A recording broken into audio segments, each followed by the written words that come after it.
just wanna. Can you see myself? Can you see myself? Can you see myself? Famous UFO crash story of all time. But was it the first? On April 17, 1897, a mysterious airship was seen in the skies over the small Fort Worth suburb of Aurora, Texas, on a collision course with the home of a local judge. The story of the Aurora crash is fairly simple and straightforward. According to the newspaper accounts at the time, early in the morning of April 17th, 1897, a large silver cigar-shaped object came fluttering closer and closer to the earth, struck a tower at Judge Proctor's house, exploded, scattering debris all over the place. 2 days later, April 19, 1897, the Dallas Morning News reported, About 6 o'clock this morning, the early risers of Aurora were astonished at the sudden appearance of the airship which has been sailing through the country. It was traveling due north and much nearer the earth than ever before. It sailed directly over the public square, and when it reached the north part of town, collided with the tower of Judge Proctor's windmill and went into pieces with a terrific explosion.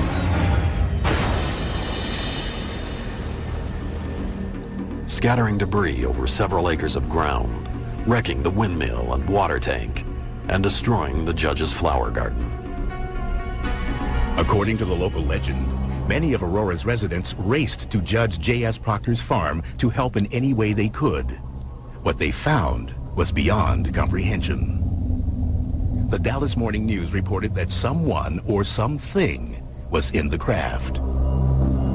The pilot of the ship is supposed to have been the only one on board, and while his remains were badly disfigured, enough of the original has been picked up to show that he was not an inhabitant of this world.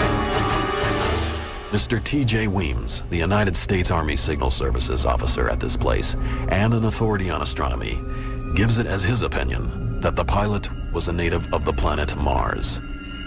His description was that it was an alien in form, and he was referred to as a Martian. Now, the only reference to Martians at that time were in the drawings of the science fiction writers, so it could have been sparked in part by literature. Of course, I wasn't there, so I can't say for sure who piloted the craft. All I can go is by the newspaper accounts, and they made it quite clear that the remains clearly indicated he was not an inhabitant of this world. According to the Fort Worth Register, the alien did not survive. They reported that he was given a Christian burial in the town cemetery. The fragments of the craft were then thrown down a well. The townspeople more or less wanted to forget about it, and I won't say pretend it didn't happen, but probably couldn't cope with what happened and didn't know. A small stone was placed over the unmarked plot to confirm the grave of the airship pilot. But as time passed, he would not be allowed to rest in peace. Years have gone by, leaving fewer and fewer eyewitnesses to the events of April 1897. Eventually, the story became a legend, a colorful tale that some considered to be fiction. Judge Proctor's land was sold. The newspapers stopped writing about the incident in Aurora, and the gravesite became little more than a curiosity. My initial reaction to the Aurora story, I have to admit, was a little bit of one of skepticism. But if you're going to be a history writer, you need to at least make a stab at trying to find out the truth. And that's what launched my investigation. When I began to research it, however, I found that there was more to the story than just the Aurora incident. I went to the Dallas Morning News, assuming that the Aurora story would be a headline on page 1. Well, it wasn't. It was buried in the middle of page 5. And what intrigued me was it wasn't even the first airship story on that page. In fact, there were over a dozen different articles about the mysterious airships listed in the April 19th edition of the paper. There were at least 16 in that same area the 2 days before this incident. 16 reported cases by reputable people is significant. In In late November 1896, thousands of witnesses reported seeing the mysterious airship 1,500 miles away over California. Over the next few months, the tale spread to more than 20 additional states from California to Michigan. In Texas alone, the airship was spotted in over 30 counties between April and May of 1897.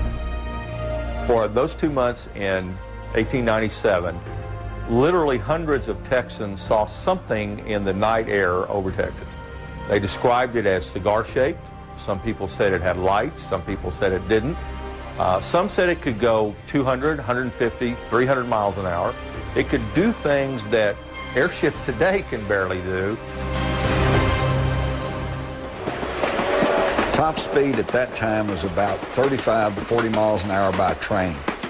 And for reputable people to say something flew over their head going more than 100 miles an hour would be the same as us saying something went over our head going thousands of miles an hour. Texas historian Wallace Cheriton focused his research on the incident on the so-called witnesses listed in the newspaper articles. What I was trying to do was prove, were these real people? I was very pleased to find, yes, they were. They were, in fact, real people. When I first heard the stories of the airships, that excited me. It wasn't a lone incident. People across the country were experiencing something. That gave it validity. What were they seeing? Why were they seeing it? I'm not sure that we'll ever know what they were seeing. What I am sure is they saw something. Could it have been a balloon? Perhaps. Probably not an airplane, since those didn't exist. The first recorded man-made heavier-than-air flight was made, of course, by the Wright brothers in December of 1903 at Kitty Hawk. So whatever was flying over Texas in 1897 was not man-made. In fact, while hot air balloons were commonly used in the late 1800s, they were not able to perform complicated maneuvers, such as right-angle turns and rapid altitude changes that had been described by witnesses. Patents had been registered for more advanced airships, but there is no record of any actually flying during that period. We're talking about something that did not exist in 1897 and yet was seen by literally thousands of people. If there's a better example of a UFO, I don't know what it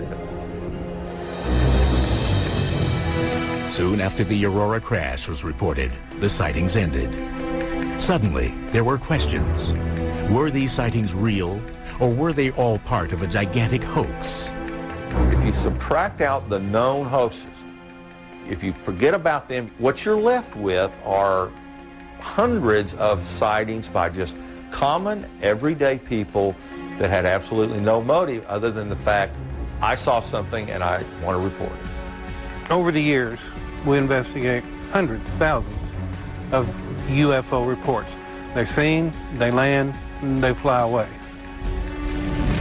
This was something where it was seen, crashed, and left behind an occupant. That's why, to me, Aurora was the best airship case to investigate. And then, it's before Roswell. No one's gone in to cover it up. They didn't know about it. So that, to me, was the ultimate case to get the evidence I needed to prove or disprove what was going on.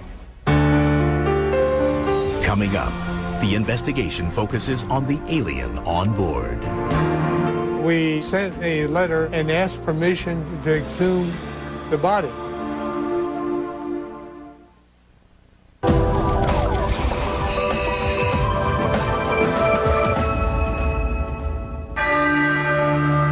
Aurora, Texas, 1897. 50 years before Roswell.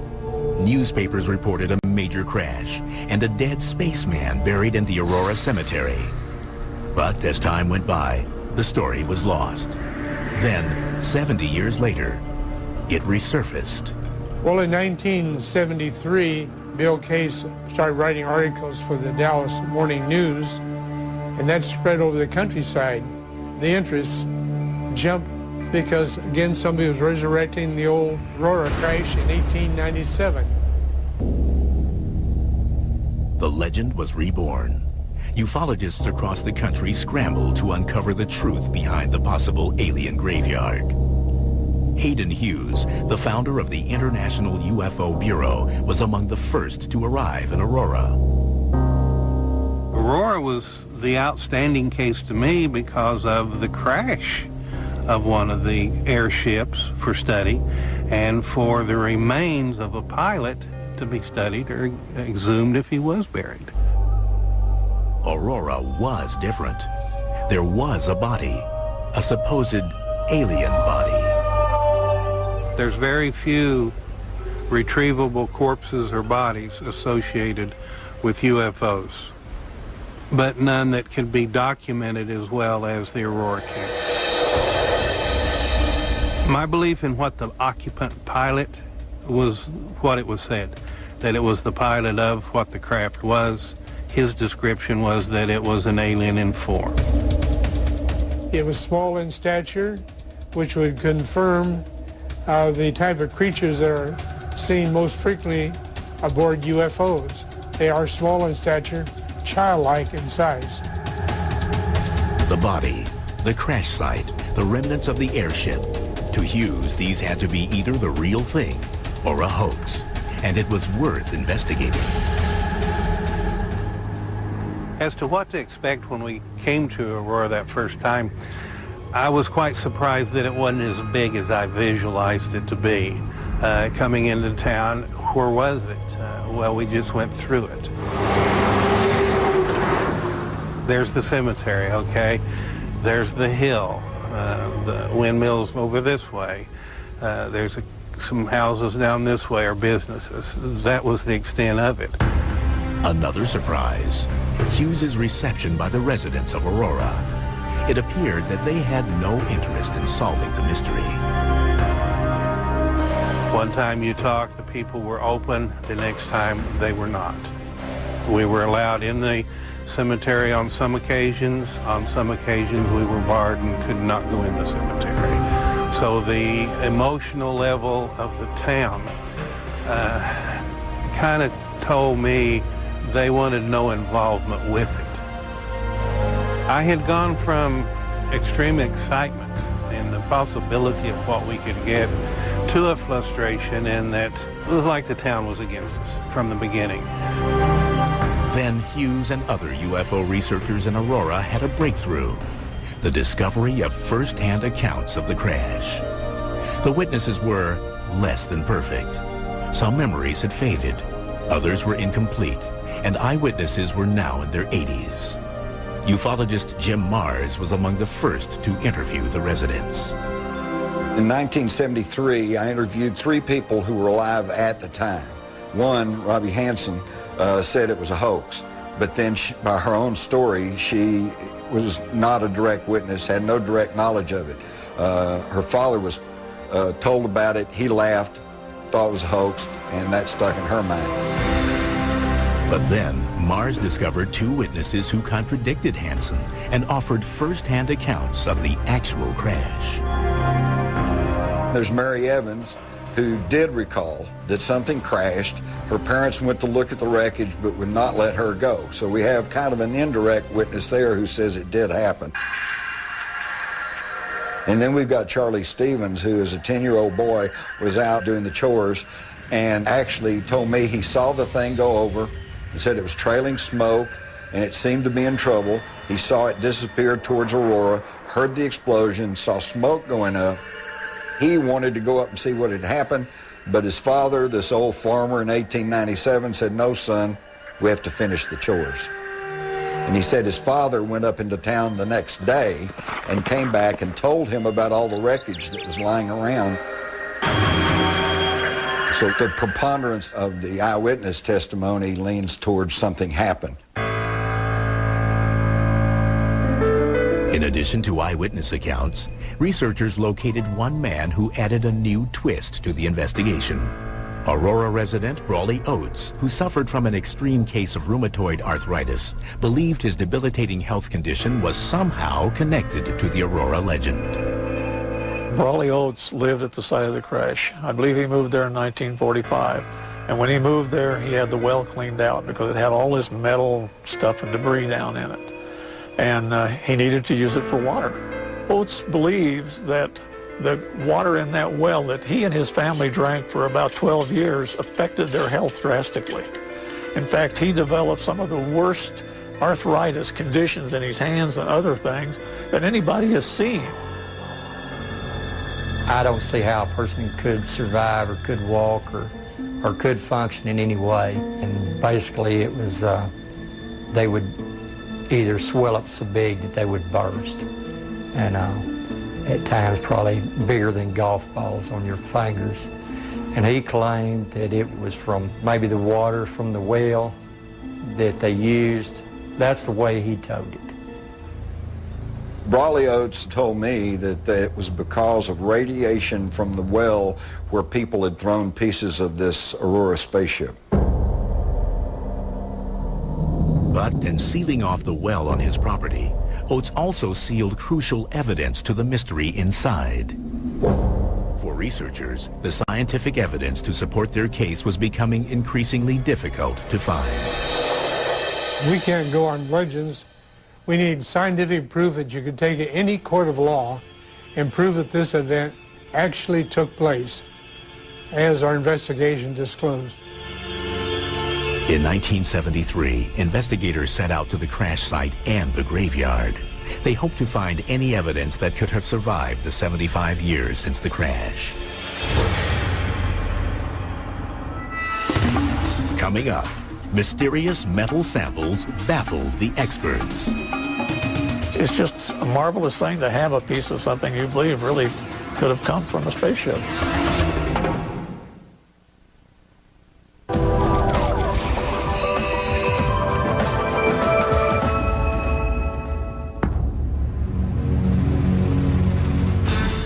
In the 1973 investigation, researchers found witnesses that authenticated an airship crash in April 1897. There were also claims of an alien buried in the local cemetery. But even with personal testimonies, ufologists realized that they needed scientific evidence. They hoped to find debris from the crash on the property formerly owned by Judge J.S. Proctor. What happened to the metal is probably anyone's guess at this point. The best guess to me was the main bulk of it was hauled off, and what was left behind was thrown down the well. Finding the well was easy, but researchers quickly discovered a problem. The well had been sealed off years earlier by the new property owner, Brawley Oates. He had this big slab of 8 by 8 feet concrete over the old well. So to move that would be a major job. Discouraged, investigators turned their search for clues to other parts of the property. They went around and they got the little pinging of the machine, and they dig down and they find pieces of stuff. And some of the things they found were natural things you would find on a piece of property that had been around for years and had been farmed. Nails, bolts, and many other identifiable items were dug up at the crash site. But then, something caught their attention. One of the fellows from Corpus Christi, Texas, found a piece that was very significant that MUFON has actually had analyzed by John Schuessler. This was tested 2 times. In 1973, immediately after it was taken out of the ground, it was transmitted to me, and I took it into an aerospace laboratory. This laboratory was one that was used to determine the failure modes of aircraft and spacecraft parts. So they had the latest and best equipment. They're the ones that did the first analysis and determined the unusual nature of it. The analysis showed that it had been there for a long, long time. And then when you cut into the metal, they were 95% pure aluminum and 5% iron. 5% iron in solution in aluminum is a no-no. It doesn't mix that way. It's like less than 1% normally. And when there is iron, there's usually zinc or other materials. There was none of that in this case. Although the major aerospace laboratory that initially tested the sample has asked to remain anonymous for this program, Schuessler verified the results with the Anastas Laboratories in Houston, Texas. According to Schuessler, both laboratories reached the same conclusion. Intrigued, he had the laboratories continue their tests on the sample to further determine the object's origin. The stories were that this thing exploded. It blew molten material out of this vast explosion mess, and that material hit things and dried and cooled. Well, the structural analysis of the material showed that it was air-cooled on the ground after it had been molten in the air. So the structure was perfect to fit the story. Has Schuessler uncovered the smoking gun to the Aurora crash? The material found and analyzed in 1973 couldn't have been made at that time on that farm or in the town of Aurora or anywhere around there, but it had to have been made in a very sophisticated laboratory using ultra-pure refining techniques. It's just a marvelous thing to have a piece of something you believe really could have come from a spaceship. Newspapers were quick to jump on the story of the new investigations into the airship crash, and as a result, the accuracy of the reporting suffered. Such was the case with a different sample sent to Dr. Tom Gray, now a professor emeritus at Kansas State University. One day there was a knock at my door, and a gentleman came in, and he had in his possession pieces that he had found at the reported site of the spaceship crash in 1897. Dr. Gray's colleague asked him to analyze the samples to determine if this was a piece of the Aurora spaceship. What you are looking at is the actual artifact that was tested.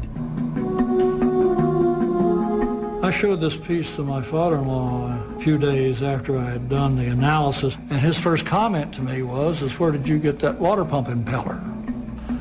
And so I kind of knew that that didn't come from a spaceship for sure. Once he determined the first sample's mundane origin, Dr. Gray began testing the two remaining metal strips. Once he discovered the pieces were primarily iron, he made an unusual finding. When I checked their magnetic properties, I did it by basically putting them in the presence of a magnet, and they didn't interact with that magnet, and I thought that's kind of interesting. Perplexed, Dr. Gray searched for a certified metallurgist to give a second opinion on his puzzling find. It turns out that iron-zinc alloys can be non-magnetic or magnetic depending on how they're cooled. Then, Dr. Gray relayed his story, along with his conclusions, to his school newspaper. When the article came out the next day in the campus newspaper, the headline basically said, "Physicist finds non-magnetic iron at site of Aurora spaceship crash." There wasn't one word in that article at all about the fact that I needed to talk to the metallurgist to find out what these properties were. And of course, then the cat was out of the bag, so to speak. As a result, Dr. Gray, his findings, and the piece of the Aurora spaceship became a part of the legend. But this part of the saga was misrepresented. Newspapers sometimes are in the business of reporting what they see as the news. That's not necessarily really what the news is. The real truth of the matter is, those materials were the kind of things you would have expected to find in a farmyard in Aurora, Texas. Having gleaned all the evidence they could from the crash site, investigators now shifted their focus toward the Aurora Cemetery. People said there was a body that was blown out of the craft and it was badly mangled. And the story was they gave it a Christian burial in the local cemetery. We were trying to determine what was the oldest part of the cemetery. That was our logical place to start looking first. They wandered around looking, and one of the local people said, those people aren't looking in the right place. You got to look for this 100-year-old gnarled oak tree. It's got a big beehive in it. So our investigators went there, and they found this small stone that looked like it had an etching of some kind of an airship. Believing that they had finally found the spaceman's grave, investigators for the Mutual UFO Network, or MUFON, made another startling discovery. And when they went to the grave site where this piece of stone was, they got the same decibel reading on their metal detector that they did from where they picked the material up from the ground. Walter Andrus, former international director of MUFON, believes there is a connection between the samples located at the crash site and what was reading inside the grave. The fact that they detected metal down in this grave indicated that someone must have buried, along with the body, some of the metal fragments from the crash site, which gives it more importance because it ties the two together. To find out if there was something there, we sent a certified letter to each of the members of the Cemetery Association in Aurora and asked permission to exhume the body. But it was fairly impossible to do that because the Cemetery Association was dead set against it, and they were getting an injunction to stop it. And in fact, the day that everybody wanted to descend on the cemetery, they asked the sheriff of Wise County to put some deputies out there, and he did. He said, we don't want people coming into the cemetery and digging all over because we're very proud of what we have here, and we don't want to see a lot of excavation going on looking for a body. Well, it's frustrating because if we could found that, this would be one of the bigger events, and really would top off this whole investigation by coming up with an alien body. After 2 weeks, the patrols ended, and MUFON investigators suffered a crushing blow to their research effort. When we were able to get back to the grave site, the marker was gone. We don't know who took it or how. Then, another blow. Someone had driven a 3-inch pipe down into the earth there and apparently pulled the metal up in this 3-inch pipe. One of our MUFON investigators checked it and did not find any trace of metal with his metal detector. What could have been evidence to authenticate the Aurora UFO mystery was gone. Coming up, skeptics fight back. Other explanations to the Aurora legend are far from being out of this world. In Texas, we have an old saying that never let the truth stand in the way of a good story.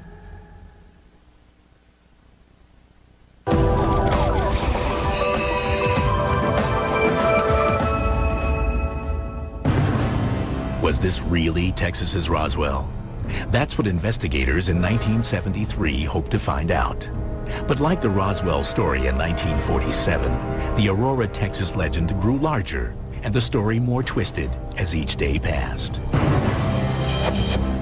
At every turn, skeptics challenged journalists and investigative agencies like the Mutual UFO Network and the International UFO Bureau, seeking to disprove their research. The theories ranged from balloons soaring through the sky to the belief the Aurora legend was merely concocted to save a dying town. The most prevalent theory to explain the 1897 airship mystery is that it was a balloon. Well, unfortunately, there is physically no way it could have been a balloon. There are no balloons that can rise or fall with lightning speed. They cannot turn at right angles. They cannot go vertically up and vertically down. They simply can't do it. I don't think the balloon theory is feasible in this because of the detailed descriptions of the different airships that were available at the time. The government, even in the 40s, tried to claim that different pilots were chasing balloons.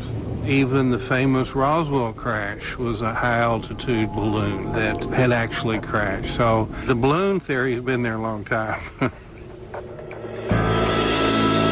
With these facts, many dismissed the balloon theory. Other skeptics, however, theorize that the Aurora legend is simply a made-up story, invented by the author of the original Dallas Morning News article from April 19, 1897. In my opinion, the Aurora story was one that was concocted by S.E. Hayden. I did find some people that that seem to have recalled that their ancestors had said that Hayden was a great practical joker. And what a wonderful practical joke this was in 1897, except that it wasn't recognized at that. I've heard the allegation that the author of this article, Mr. Hayden, was a prankster and a hoaxer. I've seen no hard evidence of that, and I've seen no other articles that he wrote that turned out to be wrong. Although Chariton is challenged by some experts, he offers a convincing argument to back up his claim. If Hayden was acting as a reporter as opposed to a hoaxer, it seems very strange to me that he didn't follow the story up to say, well, people showed up for the burial of the alien and we put a little grave marker over it and somebody said a prayer. It was a wonderful ceremony. That to me would have been expected, but yet it didn't happen. The mayor of Aurora, Texas, Barbara Brammer, has spent many years researching the town's history and believes her input may solve the Aurora legend. The legend, from what I have been able to read, started after several disasters that we had in the city. The first of those disasters was a brutal boll weevil infestation, which destroyed Aurora's primary cash crop, cotton. Shortly thereafter, there was a fire on the west side of the town that destroyed several buildings and several people lost their lives. And the deaths did not stop there. Shortly after the fire, a massive outbreak of spotted fever nearly wiped out the remaining population of Aurora. It was in 1896. Everybody tried to leave it could. The whole city at one time was under quarantine, and the only time they left their houses was whenever they went to the cemetery to bury someone. In the early 1890s, Aurora saw a glimmer of hope. The railroad was set to lay track in the town and provide much-needed economic relief for the townsfolk. They got as far as laying a spur in this direction for the railroad, and then another railroad was going to be coming from out west, and it got within 27 miles of this before it was stopped. And it became known then as the railroad that never was. The town was crippled economically, and the resident spirits were crushed. It is this string of events that some believe might provide the motive for the Aurora legend.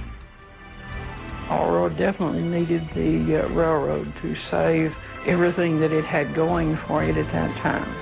When it didn't come through, it started downhill. People started moving away. I believe the people who were left in this town needed something to look forward to, and this could be the reason that someone made up the story. The debunkers said Judge Proctor did not have a windmill, okay, so therefore the whole story is bogus. According to Charlie Stevens, no, he did not technically have a windmill, but he had a wooden derrick windlass, which is a wooden tower used to haul up the sump on his well. So that's a matter of semantics. There was a wooden tower there that the thing could have crashed into. In order to find evidence, I found one of the metal angle brackets that supported the wood arm of the windlass. One metal bracket is still there at the scene. Another element of the legend has come under attack from skeptics. The initial identity of the spaceman came from T.J. Weems, a local member of the U.S. Army Signal Corps. It is argued that Weems was only the town blacksmith and in no way an expert on astronomy like the newspaper claimed. According to Charlie Stevens, T.J. Weems was also an amateur astronomer, had his own telescope, and was widely known as a lay expert on astronomy. So that argument that he didn't have any knowledge that's pretty specious too. Despite the many explanations that researchers, journalists, and skeptics have for the Aurora legend, there is at least one thing that everyone can agree on. As far as I'm concerned, it's still a good story. It's a good story. I wasn't around then, but my granddad could tell a pretty good story. In Texas, we have an old saying that never let the truth stand in the way of a good story. After 3 decades, Hayden Hughes returns to Aurora, But can he solve the riddle of the mysterious airship once and for all? We have maybe one of the most scientific finds of the 20th century right here behind us.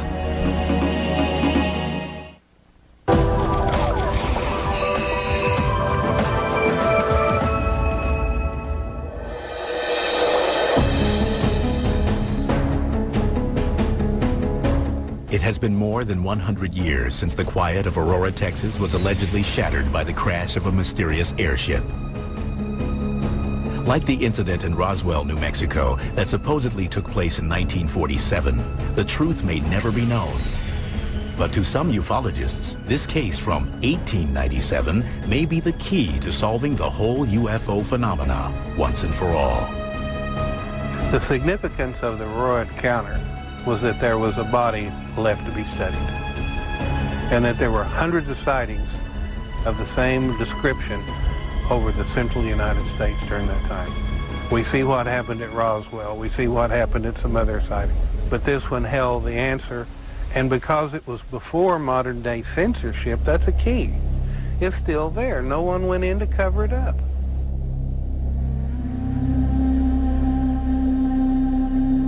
While this former boomtown used to boast 3,000 inhabitants, there are only about 400 people living there today. The town may have decreased in size, but the controversy surrounding its most famous visitor has only grown. If nothing else, the tale of the mysterious airship crash has served to polarize Aurora, dividing believers from skeptics. Aurora's big claim to fame has to be the legend. It's the thing that has lasted longer than anything else. Some people think it's a funny joke going around. They do not believe that this actually happened, and they'll laugh at you because they say it's such a hoax. Well, we're dealing with belief systems here. And I found this when I first began to investigate this in the little town of Aurora. About half the people said, no, it was just a big hoax. And the other half said, no, it really happened. I had a feeling that they thought people were laughing at the little town of Aurora, even though the population there now had absolutely nothing to do with the airship mystery. I just always got the sense that this is not something they wanted to embrace. Despite the town's ambivalence towards its famous legend, in 1976 they installed a plaque at the cemetery that supposedly houses the aliens' remains. Since the actual stone marker was stolen more than 30 years ago, it is impossible to know the precise location of the pilot's body. To me, the only thing at this point that would satisfy it, it's pretty obvious we're not going to find a grave site to dig in. So, secondary, let's go to the well. Although the windmill above the well no longer exists, the former Proctor property was purchased by Brawley Oates in 1945. Long-standing rumors hold that the well on the property was contaminated by radioactive debris. More than 100 years later, the legend has also grown to include a mysterious patch of ground that lacks vegetation. When the mayor shared details of this rumor with Hayden Hughes in 2005, it renewed his interest in solving the mystery. Aurora, to me, had the most possibility of providing evidence that could confirm or deny the existence of the airships and the occupant. And when we left empty-handed, I saw it kind of as a failure because the evidence was still there. Maybe 2 feet under where we were standing, but still we were unable to walk away with something we could really go forth and say, all right, here's something. Let's investigate that further. For the first time in over a quarter of a century, Hayden decided to revisit the place where it all began, the crash site. This is the alleged crash site of the airship. We're on top of the hill, valley all the way around. This is where Proctor had his property. His windmill was here, and we had a well, which was later cemented in. Certain areas are still accessible, but this fence stands in front of Judge Proctor's original well. Several requests to gain access to that part of the property were made for this program, but no calls were returned. My gut feeling tells me we're onto it and there's something there. And I can't dispel that. So close to where he feels the answers to the airship mystery lie, Hayden Hughes' frustration is palpable. We have maybe one of the most scientific finds of the 20th century right here behind us, and we can't get to it because of this big bird cage that's been built over and cemented in, sealing below the evidence that may have contaminated the soil around it that is keeping vegetation from growing today. And if it could be possible to go down, dig up, whatever, that might be what it takes to put an end to this legend over all these years. If we could find out what is in that well, we would know if there's any radiation occurring there, or even parts of the crash site. When the craft blew up and exploded, there could be pieces down in that well. Most people search for just what's on the surface and don't take the time to really dig down and find out. You know, it's interesting to note that we're back here where it all started. Right here on this very site. Time has come and gone. A lot of stories has come and gone. Until we can get on the other side, until we can get some good soil samples or get down in the well, this is where the story's going to stay, just rolling along and continuing to grow. If the entire legend of the airship crash of 1897 is a hoax, then an amazing practical joke has been played on everyone by S.E. Hayden, the man who wrote the original newspaper article for the Dallas Morning News. But without concrete evidence, ufologists can neither debunk the hoax nor prove the legend to be true. There are lots of legends and stories going around that are passed from word of mouth and through newspaper clippings and so on. But we deal with the facts. We investigate UFOs, and we try to prove beyond the question of a doubt when we investigate a case that it was a UFO. I would say that the probability of the crash actually happening is probably 85%. I think there's strong evidence for that. The Aurora spaceship crash of 1897, I believe, is the smoking gun of the UFO controversy. Because in earlier years, the debunkers would say, well, it's just misidentified aircraft, satellites, commercial, military, maybe even secret government test craft.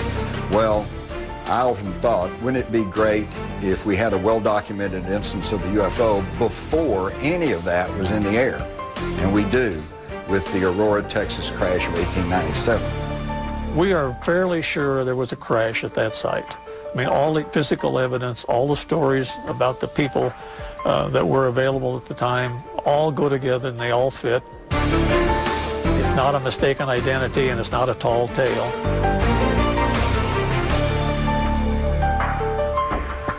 My conclusion, in a nutshell, something happened in 1897 that to this day we cannot explain. We can eliminate a lot of stuff. We know it wasn't a balloon. We know it wasn't an airplane. What was it? I don't know. UFO? Obviously. Where the UFO came from, that's the big mystery that, quite frankly, will probably never be solved. Will the ultimate truth ever be known about the Aurora case? I don't know. I would like to think that there is an alien in the world. According to the Fort Worth Register, the alien did not survive. They reported that he was given a Christian burial in the town cemetery. The fragments of the craft were then thrown down a well. The townspeople more or less wanted to forget about it, and I won't say pretend it didn't happen, but probably couldn't cope with what happened and didn't know. A small stone was placed over the unmarked plot to confirm the grave of the airship pilot. But as time passed, he would not be allowed to rest in peace. Years have gone by, leaving fewer and fewer eyewitnesses to the events of April 1897. Eventually, the story became a legend, a colorful tale that some considered to be fiction. Judge Proctor's land was sold. The newspapers stopped writing about the incident in Aurora, and the gravesite became little more than a curiosity. My initial reaction to the Aurora story, I have to admit, was a little bit of one of skepticism. But if you're going to be a history writer, you need to at least make a stab at trying to find out the truth. And that's what launched my investigation. When I began to research it, however, I found that there was more to the story than just the Aurora incident. I went to the Dallas Morning News, assuming that the Aurora story would be a headline on page 1. Well, it wasn't. It was buried in the middle of page 5. And what intrigued me was it wasn't even the first airship story on that page. In fact, there were over a dozen different articles about the mysterious airships listed in the April 19th edition of the paper. They released 16 and Is supposed to have been the only one on board, and while his remains were badly disfigured, enough of the original has been picked up to show that he was not an inhabitant of this world. Mr. T.J. Weems, the United States Army Signal Services officer at this place and an authority on astronomy, gives it as his opinion that the pilot was a native of the planet Mars. His description was that it was an alien in form, and he was referred to as a Martian. Now, the only reference to Martians at that time were in the drawings of the science fiction writers, so it could have been sparked in part by literature. Of course, I wasn't there, so I can't say for sure who piloted the craft. All I can go is by the newspaper accounts, and they made it quite clear that the remains clearly indicated he was not an inhabitant of this. I just wanna. Can you see myself? Can you see myself? Can you see myself? Famous UFO crash story of all time. But was it the first? On April 17, 1897, a mysterious airship was seen in the skies over the small Fort Worth suburb of Aurora, Texas, on a collision course with the home of a local judge. The story of the Aurora crash is fairly simple and straightforward. According to the newspaper accounts at the time, early in the morning of April 17, 1897, a large silver cigar-shaped object came fluttering closer and closer to the earth, struck a tower at Judge Proctor's house, exploded, scattering debris all over the place. 2 days later, April 19, 1897, the Dallas Morning News reported, About 6 o'clock this morning, the early risers of Aurora were astonished at the sudden appearance of the airship which has been sailing through the country. It was traveling due north and much nearer the Earth than ever before. It sailed directly over the public square, and when it reached the north part of town, collided with the tower of Judge Proctor's windmill and went into pieces with a terrific explosion.